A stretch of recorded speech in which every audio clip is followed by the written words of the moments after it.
हम में है हीरा।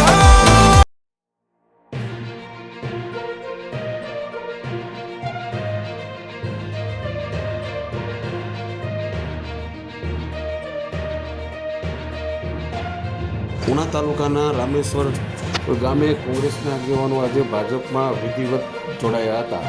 પ્રાપ્ત માહિતી અનુસાર ઉના તાલુકાના રામેશ્વર ગામના કોંગ્રેસના આગેવાન તેવા રામભાઈ રામજી રાજાભાઈ બાંભણિયા, કાનાભાઈ રામભાઈ બાંભણિયા, જયેશભાઈ માલાભાઈ બાંભણિયા આજરોજ કોંગ્રેસ છોડી અને ભાજપમાં જોડાયા. ભાજપમાં જોડાતા ધારાસભ્ય શ્રી કળુભાઈ રાઠોડ દ્વારા તેમનું સ્વાગત કરવામાં આવ્યું અને તેને કેસ પહેરાવી અને તેને આવકાર્યા. ત્યારે ઉના તાલુકાના દરેક સમાચાર લોકલ સમાચાર જોવા માટે અમારી ઉના ન્યૂઝ ચેનલને સબસ્ક્રાઈબ કરો, શેર કરો. ધંધાકીય જાહેરાત આપવા માટે અમારો સંપર્ક કરો. ધન્યવાદ. આ સમાચાર આપ ફેસબુક આઈડીમાં જોતા હોય તો અમારી આઈડી ફોલો કરો તથા આ સમાચાર આપ પબ્લિક એપમાં જોતા હોય તો અમારી આઈડી ફોલો કરો. ધન્યવાદ.